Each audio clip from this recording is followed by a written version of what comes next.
Welcome, everybody, to Soccer 101. My name is Taylor Rockwell, and we've got a good, if offbeat one for you this week. Today's episode dives into one of soccer's biggest off-field contrasts, why American sports teams treat stadiums like smartphones, constantly upgrading, renovating, and rebuilding, while many European clubs hang on to their historic grounds for generations. We'll get into the cultural differences behind that divide, try to figure out whether fans on either side would like to swap approaches, and we'll look at how stadiums are trending in different directions. Is Europe borrowing ideas from American arenas, thinking mega projects like the new Bernabeu, Barcelona's Camp Nou rebuild, Tottenham's NFL-friendly spaceship, the Etihad's expansion, Old Trafford's looming overhaul, the will they, won't they of the San Siro project. Many, many, many stadia projects to get to. Graham, a thing that, as I understand it, is something you quite enjoy. I do indeed. Just first of all, the European fan sounds a lot like my dad, who likes to pretend that his phone, which is like a 20-year-old Motorola, it works perfectly in 2025. There's nothing wrong with that screen, as he can't read the messages on it because it's smashed to smithereens. So, not even the small print. It said it's actually smashed. No, it's completely smashed. It's like buttons are taped on, and it's unreal. But yes, it sounds a lot like my dad. This is a bit of a specialist interest for me. Just in general, I find football stadiums fascinating as environments to visit, to go in person. I try and tick off as many stadiums as I can. I am one away from completing the 42 in Scotland. I've been to a whole bunch in England as well, and I've been fortunate enough to go to a bunch in the US and throughout Europe as well. So very much something I'm interested in, but also just like reading about stadiums, stadium redevelopment projects. I find that interesting as well. I've got a bunch of sort of coffee table books around the house, which is like stadium photography. So yeah, very much looking forward to this episode and ready to talk about tunnel clubs and cheese rooms and whatever else is now normal in soccer stadium design. Tunnel clubs. That's new to me. Cheese rooms makes more sense. Graham, do you have a favorite like European stadium, and do you have a favorite American stadium? So if we're talking like big stadiums, and the two best big stadiums that I've been to in my life are the Bernabeu. Haven't been to the new one. Talking about the old one, the new one might be even better. But the Bernabeu, and last summer the Allianz Arena joined that tier for me. Not so much for the mod cons or anything like that, just in terms of the bowl of the stadium. Both of those stadiums, the way they're built, how steep they are, just feel like the optimum. It was like the optimum viewing position. I had the perfect view of the pitch, even though I didn't have an expensive seat in either of those stadiums. And so those are my two favourites in Europe. In the US, I haven't been to any of the sort of mega stadiums. Like, I've been to MetLife, but I think by most accounts, that's like quite an underwhelming sort of mega stadium by like NFL standards. I have been to Providence Park. I loved Providence Park. Obviously not a kind of larger stadium. But Taylor, what about you? You surely have been to some of the bigger US stadiums, like wherever the Commanders play. I'm not actually familiar with where they play. Is that FedEx? I think. I don't know what it is anymore. Oh wait, is that not one that's kind of fallen apart? Actually, no, it's pretty much fallen apart, and it's built in the the furniture. Like, I had a friend who called it couch and a half furniture, where it was like overstuffed furniture that would go into the house. Like, it's a very overstuffed stadium. It's very wide. It's not vertical, so like the further like the worse your seat, the further away you are, not just further up, but also further back. Yeah, and then it's falling apart and stuff like that. No, it's not great. I don't know. I don't think I've been to enough of like the institutional stadiums to really like weigh in on that one. Like, I've never been to Lambeau. I've never been to Wrigley or Fenway or anything like that. I guess like old Yankee Stadium definitely had its own vibe and a lot of history behind it. So maybe that one is like the most historic, most significant one. Old Veteran Stadium in Philly definitely had its own unique vibe as well. But that one is gone, replaced by Lincoln Financial Field, which is sort of the point of this episode, I think. Because we hear so much about like stadium redevelopment in Europe and all the planning that goes into it and how long the process can take. And not to say that it's like especially quick over here. Ask David Beckham how building a stadium in Miami is going. But generally speaking, it feels to me like it's much more in America. It's much more of a like, we're getting a new stadium every like 30 years or so. It's just how it is. We're going to find new land. We're going to build a new one. Taxpayers are probably somehow going to have to pay for it, even though they shouldn't. And it just seems to be a thing that's accepted and part of supporting a franchise over here. Whereas in Europe, it seems like it's a much more drawn-out process. And that's sort of where this came from, but I feel like the stuff we're going to talk about has grown from there. Yeah, according to an article I found in the Sports Business Journal, the average lifespan of a stadium, Taylor, in the NFL is 25 to 35 years. And I don't think that even takes into account any sort of like refurbishments or renovations. That I think that's just the building itself. And when you compare that to the Premier League, let's look at the Premier League, the difference is stark. So you do have some new stadiums, like Everton's new one obviously opened this season, Tottenham Hotspur Stadium. I'm sure we'll mention that a bunch in this episode. But by and large, you're talking about stadiums that were open. A lot of them opened in the 1800s. So Stamford Bridge, St James's Park, Turf Moor, Anfield, Molineux, Craven Cottage, Ellen Road, Villa Park, and the City Ground all date back to the 19th century. That's almost half the Premier League right there, dating back to the 19th century. And obviously there'll be countless renovations and included there. But in terms of the building itself, that's how long they have been there. European stadiums maybe aren't quite as old because of the history of English football and wars and stuff like that, I guess. But nonetheless, you go to Italy, and the majority of their stadiums date back to the first half of the 20th century. And it's the same in Spain and France, and Germany maybe isn't quite the same for obvious reasons, but the trend is still there. American stadiums have a much shorter lifespan than European ones. And I'm assuming that was long the case in the United States, that you would have new stadiums being built, new infrastructure developed. But it does seem like since maybe the 90s, maybe the 80s, but certainly like the 90s and on, there's been much more of a view of NFL stadiums in particular as being multi-use and having different amenities in them, and it's become much more, I think, of a revenue stream. And that, I think, gets to the heart of the difference, is that I think for a lot of like football club grounds in England and in Europe, the club plays there. It's meant to be where the club plays. It's the home of that club. It's sort of this cathedral, if you will, of sport. Whereas I think in the United States, it's, we've got a game on Sunday, but then like Shakira's got a concert on Wednesday, and then there's monster trucks on Friday. So we got to get everybody cleared out in time to make all that happen. Yeah, I think there's a pretty fundamental cultural difference between the way that stadiums, the purpose of stadiums are framed between the US and Europe. By and large, obviously there's exceptions. You mentioned Wrigley Field and Fenway Park. There are exceptions here. But generally my impression is that when new stadiums are built in American sports, it is mainly about making more money, right? That's the argument. How can we generate more money from posh seats and private suites, and let's have a pool by the side of the field and we can sell that as well. So I think, if I'm trying to like boil down the difference, I think fans possibly don't form the same attachments to these stadiums and these buildings because they're just so rooted in capitalism, and it's like a transactional relationship. Whereas in Europe, stadiums are, as you say, Taylor, they're like, it's a cliche, soccer being a religion, but I think there's something in it. Stadiums are genuinely treated like churches, and they're seen as physical manifestations of the club itself. And some of them are, certainly in the UK and England and Scotland, some of them are listed buildings, so you legally can't knock down the main stand at Ibrox or Craven Cottage. Some of that is changing, and I'm sure we'll come on to that, the trends that are changing in European soccer that are coming from American sports. But I think there's a traditional and cultural difference there between the two. I think there is one like type of American sport that does have that same value, tradition, cathedral aspect, and it's college sports. College football especially, I feel like those stadiums have that same like venerated history, and seats have been there since the 1910s, and they've expanded and modernized and added new seats and added a bowl or whatever, but it's still fundamentally that same stadium. And so you get like the Big House in Michigan would be a very famous one that lots of people know, that is massive but also very historic. And it's not just college football. Like I think of Rupp Arena for Kentucky basketball.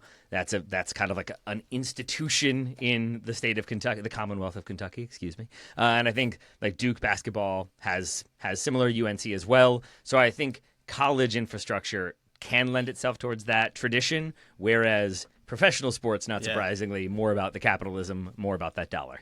That's interesting, Taylor. So college sports it's kind of alien to me. The European mind can't comprehend some of the stadiums. But I know what you're talking about. I've seen some of the college stadiums. They're maybe not quite the spaceships that the NFL stadiums are. Is that down to, similar to how clubs are seen as communities? Is that because, like, with a college or university, you do have that? So. Like, you've got that community. They're seen as they reflect the something local in that sense, and so actually there is a crossover there between that type of American sport and European soccer. Yeah, I think so. I think it's funny though with certain programs that like you have like a lot of SEC football programs where you've kept the stadium, or obviously you've renovated and modernized and stuff, but there's still this, your grandpa went to that university, your grandma went to that university, might have sat in those same seats. And then you look at the locker rooms of like LSU and SEC football teams, and they are above and beyond probably even like Premier League and Champions League locker rooms. They are insanity. So you do still get that combination of we need the amenities to appeal to the players, and then also the wealthy backers and the like, the boosters and such. But ultimately, I think the college ones still have that air of history and tradition, and that's a really important part of the identity because, ultimately it is about the community and the collectiveness of the entity, whereas NFL maybe a bit more like, we need a new one and we can get money out of it, so we're going to do that. This might be a stupid question about college sports. Again, I apologise. I know very little about college sports, but I assume the colleges own the teams, right? Like they're not owned by billionaires or anything like the NFL. Yeah. So that's a difference as well, where it just feels like the owners of American teams have more freedom to do as they please with the team. Whereas in Europe, it's just for one reason or another, there's more pressure from fans and even like the government on occasion to not take advantage of fans. In the UK at the moment, we're going through a process of getting like an independent regulator for soccer, and so it feels like owners. And I also think, like in a broad sense, sorry to take us down like another maybe a slightly different route here, but I just think it's easier and more acceptable to knock down and start again in the US. I'm not even talking about sports. I mean, just broadly in society. I actually find that quite frustrating in the UK because there are times when we put up so many barriers to new investment. So, for example, in Stirling, there's this, I'll keep this short, but there's this big old derelict call centre that a whiskey distillery wanted to spend £20 million knocking it down and turning it into this nice distillery and visitor centre and restaurant. The council denied them that planning permission, and now, Taylor, that derelict call centre, it's still a derelict call centre and not a nice new whiskey distillery. So that kind of thing is quite common in Scotland and in the UK. The other end of the spectrum, and this is maybe an Orlando thing here, right? So I accept there's probably state-by-state differences here. But there have been times, Taylor, I've gone to Orlando on holiday. They'll be building something, and I go, that'll be cool. Next time we come, that'll be open. And then we as I've covered on the show before, been to Orlando a lot, so it'll be the following year, or at most 2 years later. It's been knocked down already. It's not there. They were building a giant FAO Schwartz toy store on International Drive one year, and it was gone 2 years later. So that's the other end of the spectrum. It's funny you say that. That I've heard multiple Europeans point that out, that everything, like specifically homes in this example, but like every home in the United States is built with wood and wood framed, and multiple Europeans have been like, why would you even buy that? Like that will be knocked down in the wind. Like that won't be here at all. Make it out of brick, make it out of stone, then it will last forever. You're right. There is, I think, more of an acceptance that things are not going to be permanent and things are going to change somewhat quickly over here, and that certainly relates to stadiums and sports stadiums at that, where I think you're going to have changes in the aesthetics and certainly in the technology behind them. So you want better seating, luxury boxes, in-stadium concessions and merchandising and all that, but also even the physical location of them. I mean, to move, I think with certain exceptions, like in Europe, you're not going to move a team out of a city and move them 20 miles away to an area where it's cheaper to build, whereas here you move the Commanders, let's say, from like right in the heart of Washington to sort of rural Maryland, and then there was even talk briefly that they were going to move them to Loudoun County in Virginia, which is about an hour away from D.C. Like there is also that downside to it of there's not always a ton of thought put into the ease of accessibility, the kind of location to the city, that city pride, that sense of community. I think ultimately there is that negative feeling of, you're all going to show up wherever we put it, so whoever's going to give us the best tax incentive is where we will be. Yeah, and what's interesting about that is clearly that is still a trend that is prevalent. But I think certainly with some of the new ballparks I've seen that have been built, there's actually been a rollback on that to try and get stadiums into like existing communities and urban areas. So we're probably going to talk a lot about how American trends and sports venues have influenced European stadiums, some of the new ones in the Premier League. But I do think that some of it has gone in the other direction as well. I look at, for example, how the new I forget the brand name of it, wherever the Clippers play now, their new arena has almost like a sort of yellow wall style single tier stand for the most, which I think they'll obviously say is borrowing something from college soccer, but I'm sure I read something with their owner that said they'd looked at Dortmund or they'd looked at Spurs in their design of their new stadium. So I guess it is a sort of two-way street in that sense. The historic Intuit Dome, Graham, how could you forget? I mean, and that is another, I think, like significant difference. For a while now, it feels more commonplace for European teams to have corporate sponsorships and corporate stadium names behind them. But I think a lot of the institutions in American sport do sort of still have that, like the connectivity to the community, but also the history behind it. So I think of like in the NFL, Lambeau Field for the Packers, certainly Soldier Field for the Bears, even the Superdome for the Saints, a more modern construction, but still a very like institutional one, a very iconic one. Wrigley Field, Fenway Park, Camden Yards, similarly, I think in baseball. So you do still get those sporting institutions that I think Americans love those places. I think they like the places that feel historic and feel like they have a ton of history and feel like you can be in those seats, but picture what it was like to watch the teams play in the 20s and then the 40s and then the 60s and then the 80s, and to have that history right there, I think is still a thing that people really appreciate, and it's why those stadiums, I think, will stay where they are forever. I hope. I feel like as I'm saying that, like one of them is being knocked out and rebuilt somewhere else, but hopefully they stay. I can't imagine Lambeau ever moving. Put it that way. Yeah, Lambeau Field is. I've obviously never been to Lambeau Field, but I'd love to go to a game. Yeah. I'm not a massive NFL fan, but it just always looks like a good time. So do you feel, are there ways in which European, like the European mindset, as you've already talked about, is influencing sport in other ways, or like stadium construction in other ways, or is it largely American ideals shaping the way European and British stadiums are built? I think that's the stronger current right now. So I think in the other direction, it has been location and maybe some of the design of the bowls. I think has been where American stadiums have been influenced. But looking at in the other direction, I think we're seeing in the last 5 years or so, in particular, we're seeing a real move towards investment in European stadiums and here in the UK as well. So I think Tottenham, they really set a new standard with their new stadium. It is quite literally an American stadium in that it was partially designed to host NFL games. It has NFL locker rooms in the stadium. Every consideration was made for hosting NFL games there. Separate from like Tottenham's home locker rooms?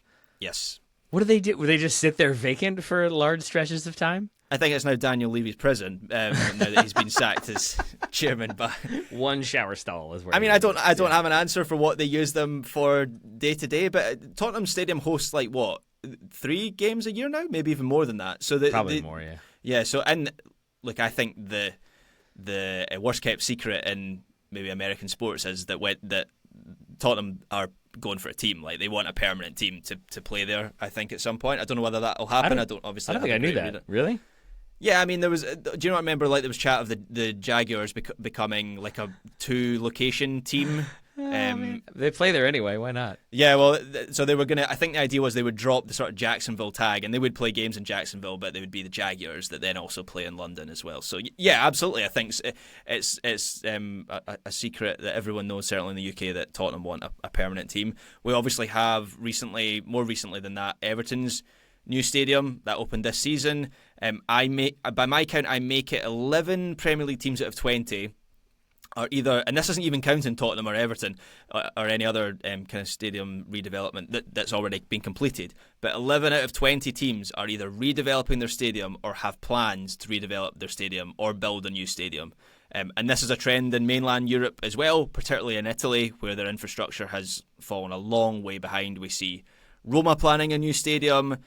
San Siro has been now sold to the 2 Milan teams, and they want to knock it down and replace it by 2031. Spain has gone through a real process of modernising a lot of stadiums as well recently. I think that's kind of flown under the radar somewhat. Even teams like Osasuna and Real Sociedad kind of redeveloped the Anoeta, and obviously Athletic Club have a relatively new stadium. So Spain has sort of led the way in mainland Europe as well. But there's a lot of ideas that are being borrowed from. I don't know if you want to get into those, Taylors, but yes, I do. Please. Yeah. So I mean, anything where fans can be charged more money for something, right? That's sort of the trend there. That's what's being incorporated into stadium design. So things You're welcome, Europe. Yeah, thanks for that.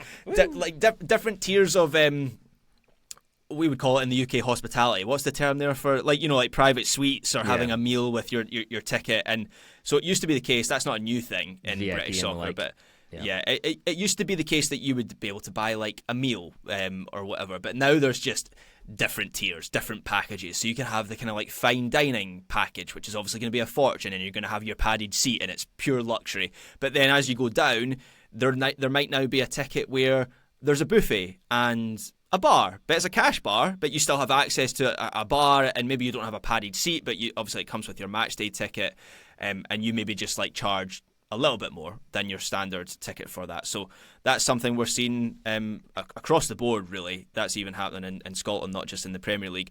I think another area where expectations are changing is the variety of offerings in the concourses, and this is definitely something where clubs have looked to the US. So it used to be the case, even until fairly recently, to be honest, that it would be, in the UK this is, it would be pies and hot dogs and burgers, and it would be the same 3 or 4 choices in every kiosk around the stadium. That's the way it used to be. It's still, like when I go to Hampden to watch Scotland, it's still that way at Hampden. But you look at some of the newer stadiums like Tottenham, you know, they have like a kimchi place and a fried chicken place, and they have a craft brewery, and Tottenham have really led the way on that. I think Everton have something similar. And then another area where clubs are trying to maximise their revenue is by making the stadiums all year and all event venues, right? So again, this is another area where Spurs have set a new standard, because they host NFL games, as I've mentioned, but also the big boxing fights in London are hosted at Tottenham Stadium. They have big concerts, you know, like Beyonce or Coldplay or whatever, they're hosted there during the summer. Do you know, Taylor, that they even have an electric karting track at Tottenham Stadium? It's an F1 branded karting track below the stadium, which is designed to obviously generate them more revenue. So Spurs have really taken this to a whole new level, and basically everyone in the Premier League in Europe is chasing what they have. How do you feel about that, Graham, personally? Because I think you like innovation, you like new things, you like I don't know, some level of tech in there, but at the same time, I'm assuming you don't love being charged extra for a slightly more padded seat. Yeah, I think it would be something. I haven't been to Tottenham Stadium. I will go at some point, and I'll definitely go to Everton Stadium, probably quite soon, actually, maybe in the next 18 months. I think to go to a game, my expectation is if I was going as a tourist, I would love it. Like, I'd love all the tech, I would love to see all the innovation. But if that was my every 2-week routine, would probably make me feel a bit icky and probably exploited, actually, to basically shake me down for every coin in my pocket is where I would land. Yeah, and that is where I think I ultimately would much prefer the historic stadium approach to the American-style modern one every 20, 30 years, even though I think I'm in the minority on that, honestly. And I think even people who would say, like, no, of course the historic stadium is the one you want to go to, until you go to it and it's reflective of a smaller like body era, like where seats are closer together and it's a little bit claustrophobic in parts, and it doesn't quite like flow as well, and there can be like issues with ease of access and the like.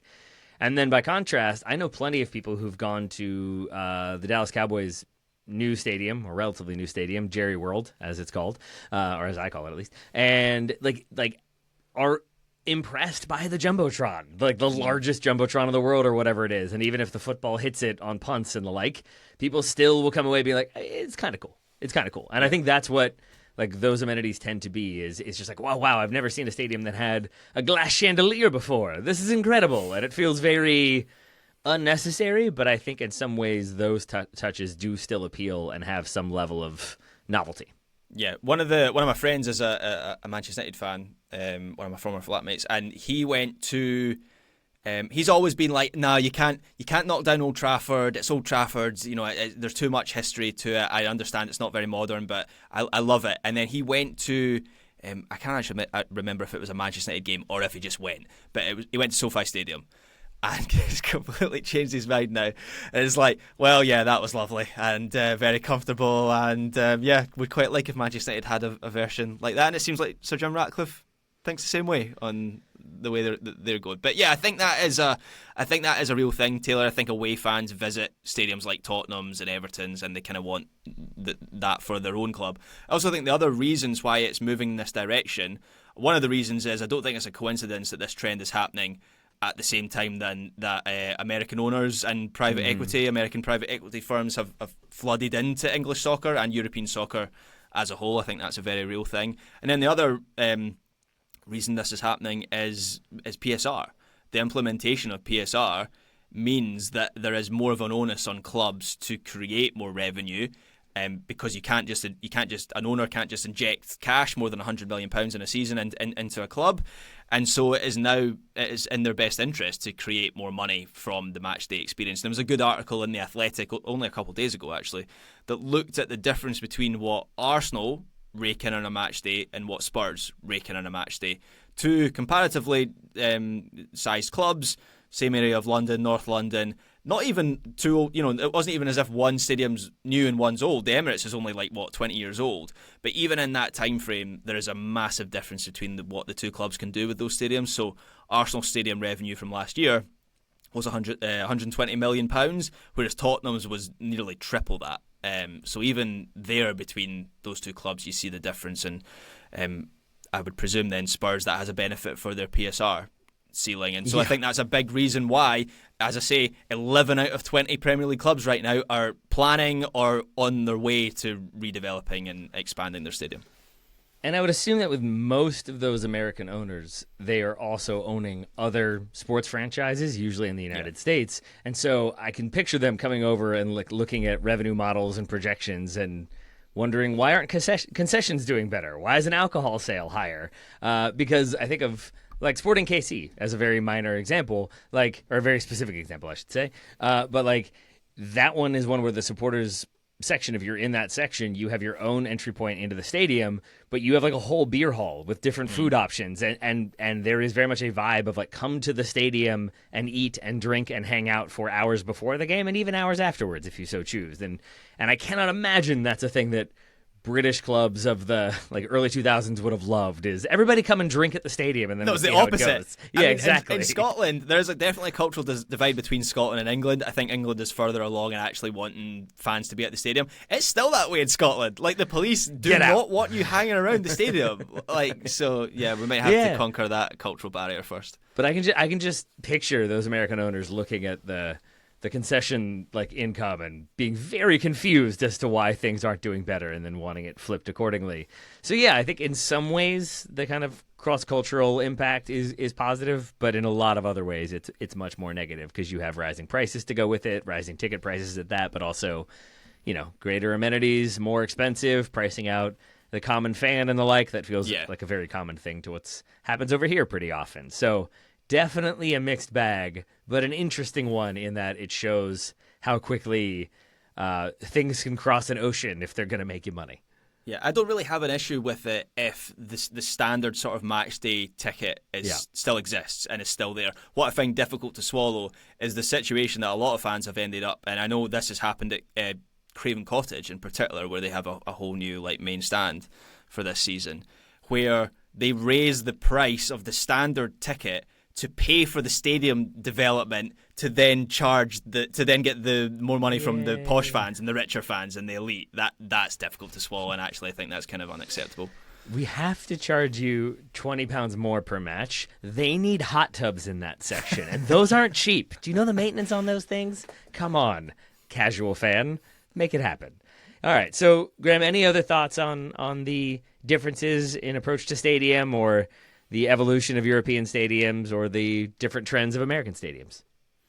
No, I think we've kind of covered the big picture thing. I mean, there's some examples that, the Camp Nou, I think, is going to be really interesting to see how it pans out. Obviously, they're following Real Madrid's leads with the Bernabeu. That renovation was a huge project, and they got a bit fortunate with the timing of COVID, where there's been one of the few silver linings of COVID, I guess, for Real Madrid, was they were able to do that while there weren't any fans in the stands. But I think Real Madrid now have something closer to what Spurs have than any other club in Europe. I believe they hosted an NFL game last week or like recently. Yep. For the first time, hosts big concerts, has lots of events there. So yeah, they followed the Spurs playbook, and Barcelona are trying to do something similar, but in a slightly kind of jankier way. Like there's controversy over the it's not like them. There's controversy over the choice of construction company that they chose. It was a Turkish company. I don't think the nationality was the real issue. It was that it was a company that had no track record of building stadiums, I think was the issue.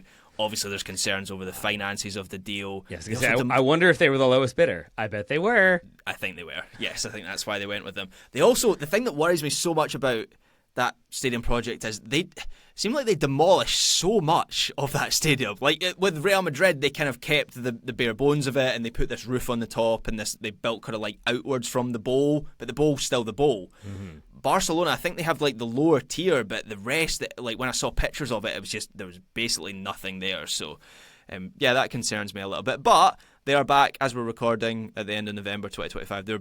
They're back this weekend playing games. But if you look at that stadium, there's just so much that's left to be done still, and it's already been 2 years, so these projects can take a long time. Yeah, but Messi walked around it in jeans, so he's blessed it, so we know it's good to go. That was such a strange photo shoot. Yeah, I mean, he did. Do you know that? Yeah, do you know the story behind it? He didn't tell Barcelona that he was going. He just turned up. He was in Barcelona, and he turned up to the stadium and was like, "Can I get in?" He just knocked on the gate, like, "Hey, it's me." That's why the picture is like, you can tell it's someone just on, like the lighting is poor. It's just one of his pals, whoever he's with, is just taking a picture of him. And yeah, it wasn't planned at all. I would say casual listeners probably shouldn't try that one. Don't just walk up to the Camp Nou and like knock on the door and ask to be let in. I don't think that works for everybody. But I guess I'm not surprised it works for Messi. Maybe it would work for you, Graham Ruthven. I hope it does, because you deserve to get to go to every stadium that your heart desires. Taylor, can I just very quickly ask you, how do you feel about the Old Trafford project? Because right now that seems like the biggest one that is looming, where that's going to cost over £2 billion. It would probably be the most expensive European stadium project ever. And Old Trafford, I would have classed Old Trafford as kind of a stadium in the same class as Anfield and a lot of these historic grounds, and the fact they're going to knock it down. I think there's been a change of sentiment from Manchester United fans, where maybe similar to my pal who was talking about SoFi Stadium, I think that never would have happened 10 years ago, and now it seems like more fans are open to it. So right there, you maybe get a sense for changing trends, but how do you feel about that? I don't feel optimistic. I understand why you would do that. I understand why you would need to knock it down, even if I don't love that, even if I would prefer the history be preserved. But at a certain point, you are, patching stuff that can't really be patched anymore, and you're painting over stuff that's already been painted over 400 times. I get that eventually you need to really, truly renovate, and sometimes that requires fully knocking down and rebuilding or building a new stadium entirely. I think it's just that I don't have a ton of faith in either part of the ownership to do that well in a way that is like honoring of the history. More like I feel like if anything, it's going to be lip service, and like the stands will be named the same, and maybe the museum will be updated. But largely, I think it will be whatever is most cost effective, whatever allows them to build a stadium fastest and cheapest with those amenities that they can then charge for. And to go back to like the housing comparison, I feel like if they could, they'd build that stadium out of wood.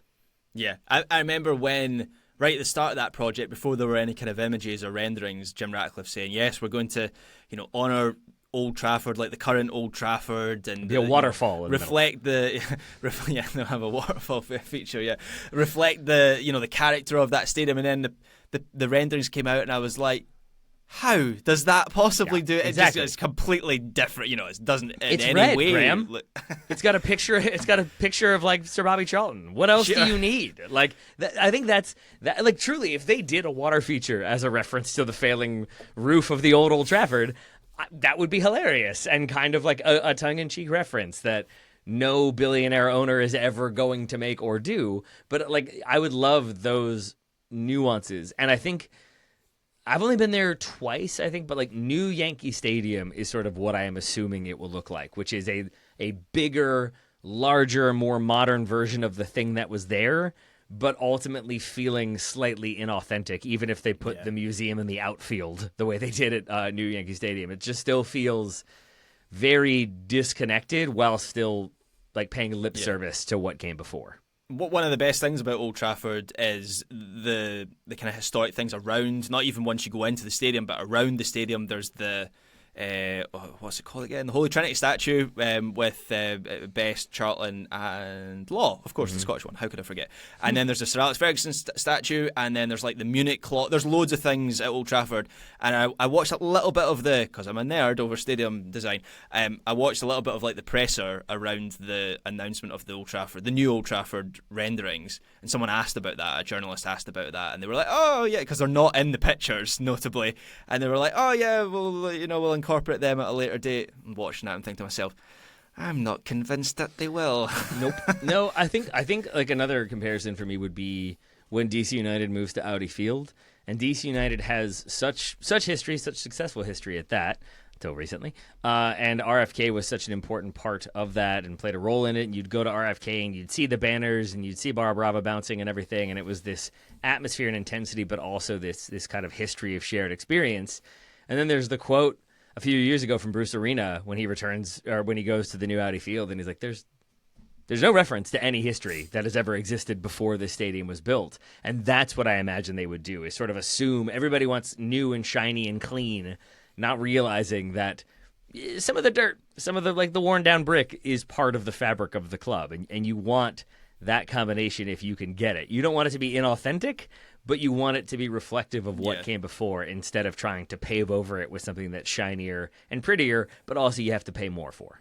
Yeah, I think fans value different things by and large. Like, for example, I complain endlessly about Hampden, which objectively is a bit of a dump. But see, if they announced we're knocking down Hampden and we're building a mega stadium in its place, in the period between them doing that and me, like when I was still going to games before they knock it down, I'd be like, oh, the roof is leaking again. I'm going to miss that. And the smell of smoke in the bathrooms is they won't have that at the new stadium. Yeah, it's a weird experience being a fan. Yeah, you're totally right, because at the same time, like I remember all that stuff with RFK of like being in the press box and there'd be like concrete falling from the ceiling and just thinking that can't be good, like, and raccoons living in the old office area and whatnot, and that was all like really frustrating right up until they announced they were definitely building a new stadium, and then it became quirky and fun and an interesting part of their history. But you're totally right that until that renovation is announced, it feels a little bit like, oh, this is all falling apart and terrible. But once you realize you're kind of reckoning with a brand new, shiny, pretty thing, do you see those warts and think like, oh, I'm gonna kind of miss the warts a little bit? Was it RFK that had the infamous picture of the raccoon coming through the ceiling? Oh, it's one of my favourite MLS pictures of all time. Which raccoons like coming through the ceiling in the press box, dude. Yeah, like really falling concrete. That press box where you're like hanging out over the fans below you. It feels very much like you're just like clinging to the underside of that stadium. And when the concrete is crumbling, like there was a pile of concrete that would just be swept into a corner in parts of that stadium. Like it was. Magneto did a number on it when he lifted it up in that X-Men movie, and they never really recovered from it. It looked kind of like that had actually happened. I never went to RFK, but from the pictures and everything I heard, it just felt like one of those stadiums. It got to a point where if you like poked through the ceiling in the press box, like spiders would just fall, and just be engulfed by insects. Oh, RFK. I hope they bring it back. I do. I very much do. I hope that they build on that site again. I would love for that to be the case. I don't know if it will be, but if it is, I'm sure it will be the SoFi, Amex, CarMax, Ineos Arena brought to you by Verizon or something along those lines. Great stuff. But I look forward to christening that stadium with you, Graham, if and when. For now, thank you for taking the time to talk all about stadiums with me. Thank you, Taylor Rockwell. Listeners, thank you all so much for listening and supporting the episode. Please continue to tell your friends about it if you liked it, or if you liked any of the others in the back catalog, including the many previews we have done of the leagues of the nations that have thus qualified for the World Cup. We'll be doing more of those as we get closer to the World Cup. But for now, thank you all again, and we'll talk to you next week.